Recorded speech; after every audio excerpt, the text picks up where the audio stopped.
tambahkan masako selesai.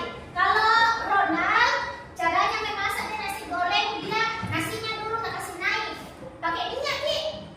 Minyak dulu nak panaskan, baru langsung nasi, baru nak kasih masuk bumbu nasi goreng toh dengan telur. Caranya itu. Kalau Karima dia tadi sempat angkat tangan bicara, dia dalam proses memasak nasi goreng dia tambahkan kecap di dalamnya. Jadi warnanya agak coklat-coklat nanti Dik kalau selesai masak. Siapa yang pakai kunyit? Saya.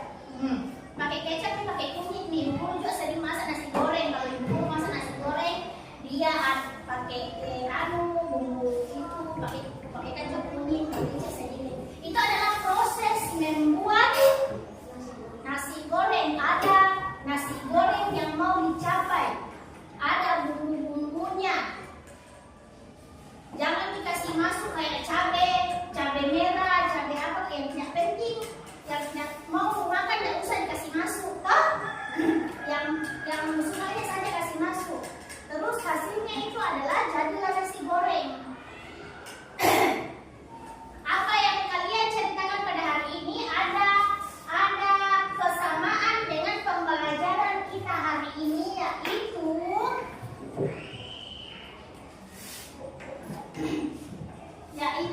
bagaimana kita berpikir komputasional. Apa itu komputasional, Bu? Nah, sekarang kalau ada yang bertanya, apa itu komputasional, Bu? Komputasional adalah ini. Komputasional adalah berpikir.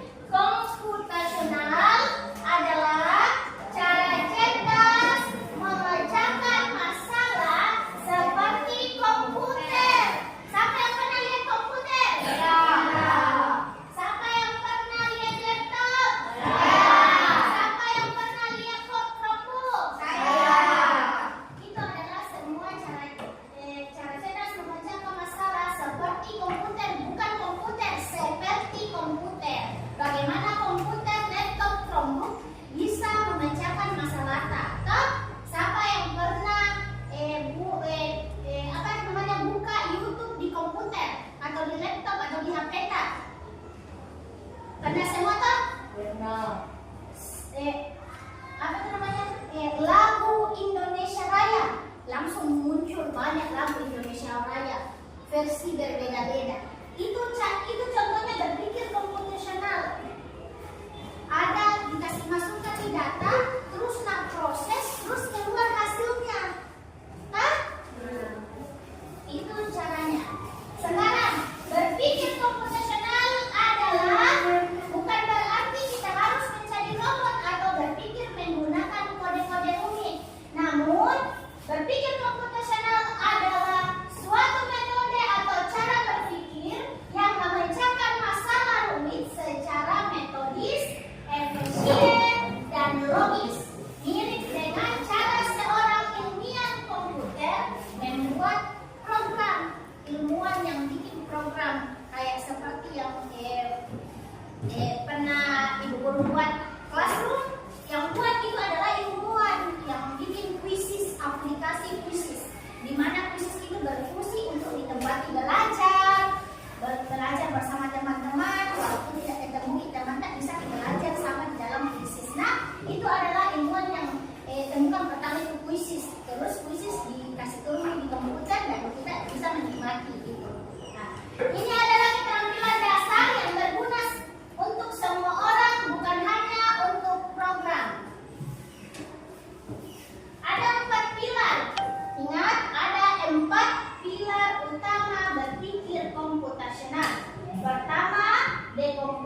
bahan utamanya nasi, bumbu dengan telur. Kedua, mengiris bumbunya. Nah, kasih langkah-langkah kecil. Baru menggoreng telurnya, baru menumis bumbu, baru mencampur semua bahan dan memasaknya. Akhirnya selesai. Akhirnya nasi goreng itu yang kelihatan sulit kalau dilihat gambarnya bisa diselesaikan karena sudah dibagi-bagi. Ada pembagiannya nasi goreng. Caranya satu, siapkan dulu nasinya. Jadi kelihatan gampang gitu. Disiapkan dulu satu-satu bahannya. Tadi yang dilihat gambarnya susahnya, ada ininya, ada itunya, tuh. Tapi ternyata kalau sudah dibagi-bagi, oh langkah pertama harus siapkan bawang putih, bawang ini. Ternyata bisa diselesaikan. Seperti contoh tadi yang awal, buat nasi goreng mulai dari ada bumbunya bu, ada nasinya, pakai kecap. Itu adalah dekomposisi. Bagaimana masalah besar diubah menjadi masalah yang mudah kecil atau yang mudah dikerjakan. Itu contoh dekomposisi. Sekarang pengenalan pola. Apa sih pengenalan pola? Pengenalan pola adalah kemampuan untuk mengidentifikasi pola tren. Pola atau tren atau paralel dalam data atau di antara masalah-masalah kecil yang telah dipecahkan. Tujuannya apa? Tujuannya membuat solusi menjadi lebih efisien. Jika kita menemukan pola, kita bisa menyelesaikan masalah serupa dengan cara yang sama. Tahu itu apa itu pola? Pola itu kayak gambarnya. Gambarnya yang mau diikuti. Tahu? Polanya dulu. Seperti kalau kita mau membuat baju, digambar dulu desainnya di karton. Siapa yang ada penjahit neneknya atau apanya kan? Siapa yang pernah lihat tukang jahit? Semua tahu? Pertama gambar dulu polanya di kertas, baru nagunting. Sudah nagunting baru kasih pindah ke kain, baru nagunting sesuai dengan pola yang sudah bikin di corak, baru akhirnya bisa jadi. Itu namanya pola. Contoh sehari-hari saat membuat nasi goreng, langkah menumis bumbu memiliki pola yang sama. Panaskan minyak, masukkan bumbu, aduk hingga harum. Pola ini juga bisa dipakai saat memasak mie goreng atau capcay. Jadi dengan cara menumis bumbu, masukkan panaskan minyak, masukkan bumbu atau hingga harum, ini bisa digunakan di dua-dua makanan ini. Di nasi goreng dengan membuat capcay. Jadi ini adalah pengenalan pola. Kita kenali dulu polanya, toh? Sekarang kita masuk di abstraksi. Apa itu abstraksi? Prosedur untuk menghilangkan data yang tidak relevan. Jadi bahan-bahan kayak tadi bahan-bahan nasi goreng yang tidak terlalu ditentukan, kita hilangkan saja seperti lombok besar, lombok kecil. Kalau tidak suka makan lombok, tidak usah dimasukkan, dihilangkan saja. Ini adalah abstraksi.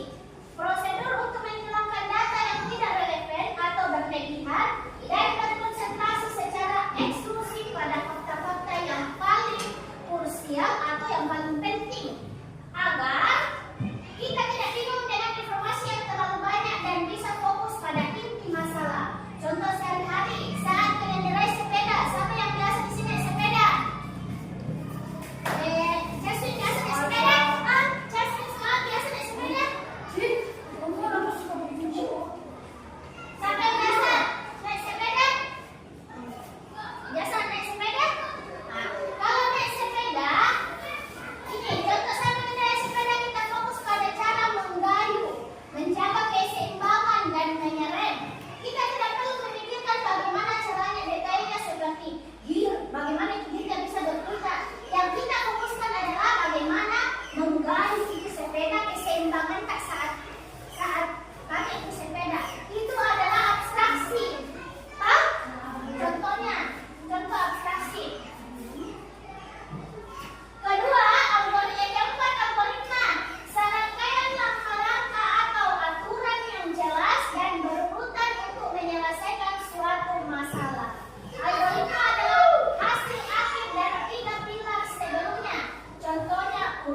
poin pentingnya.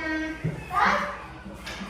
Sekarang abstraksinya fokus pada fungsi utamanya setiap organ. Tidak perlu menghafal semua nama enzim kayak tadi membuat nasi goreng tuh. Fokus pada intinya saja, tidak usah nih kasih masuk ini bumbu yang lain toh. Nanti kalau kelipanya membaca luar kerja kayak hari pertama kayak nasi goreng, oh hari pertama mau kak fokus bagaimana menjalankan sepeda seimbang kak. Hari kedua mau fokus belajar bagaimana naik sepeda pakai satu tangan. Hari ketiga dijadwalkan nih, hari ketiga mau fokus bagaimana naik sepeda lepas tangan 2, angkat tangan pakai begini supaya tidak jatuh. Tahu paham? Paham? Paham. Oke. Kalau sudah paham, ada di sini manfaat berpikir komputasional. Apa manfaatnya? Melatih kemampuan berpikir logis dan terstruktur. Berpikir logis itu berpikir nyata dan rapi tersusun bagus. Itu manfaatnya. Kedua, membantu merencanakan sesuatu yang lebih efektif dan efisien. Ketiga, membuatmu mencari pemecah masalah. Bisa kau memecahkan masalah. Oh, bagaimana caranya masak nasi goreng? Oh, caranya begini. Berarti memecahkan masalahmu. Oh. Keempat, meningkatkan kreativitas dalam mencari solusi. Kreatif dalam mencari solusi. Bagaimana caranya membuat jurnal membaca? Kreatif di dalamnya tuh kasih begini, menggunakan ininya, gambar-gambarannya. Itu namanya kreatif dalam mencari solusi yang bagus buat dirimu.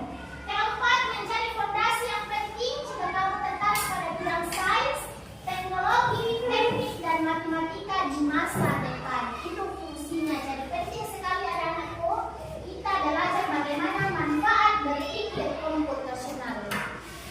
Itu penting buat masa depan. Kesimpulannya, berpikir komputasional adalah alat bantu berpikir yang bisa digunakan siapa saja untuk menghadapi tantangan apapun. Berarti kalau ada tantangan yang kita hadapi, jangan langsung putus asa. Ini diperlukan berpikir komputasional.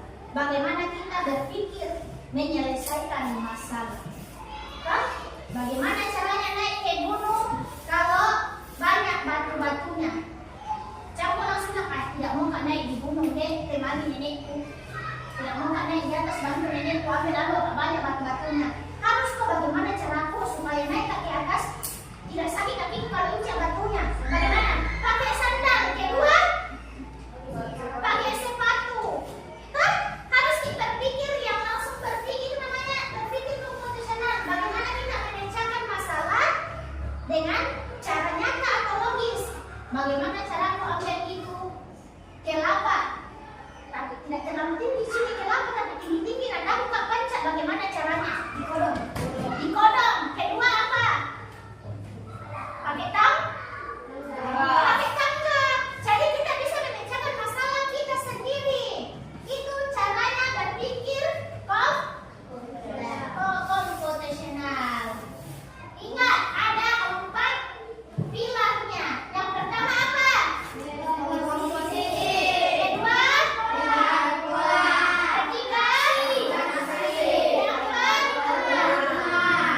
dalam berpikir komputasional ada 4 pilar. Yang pertama dekomposisi, keempat pengenalan pola, ketiga abstraksi, keempat algoritma. Sekarang ibu mau bagi LKPD-nya.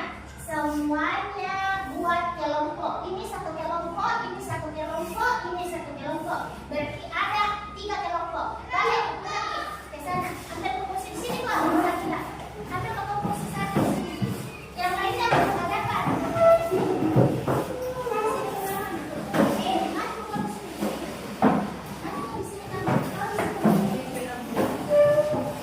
Tulis nama kelompoknya. Di atas ada nama kelompoknya.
Terus contohnya apa? Bisa? Oke, silakan dikerja.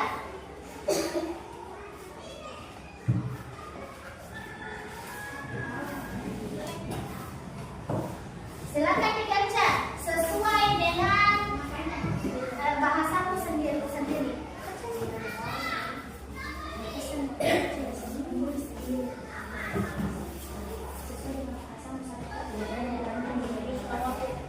Jangan bawa nama kelompok saja, nama kelompok mau apa nama?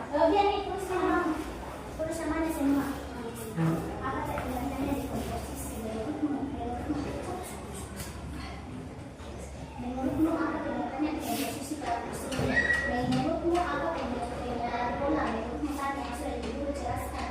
Tetapi pakai bahasa sendiri, apa abstraksi dan apa algoritma. Terus contoh sehari-harinya apa? Komposisi bagaimana contoh sehari-harinya yang sudah kau tulis bisa. Sesuai dengan tulis sesuai dengan apa yang kamu tahu dan tadi itu kan pakai bahasa sendiri. Komposisi itu apanya?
goreng.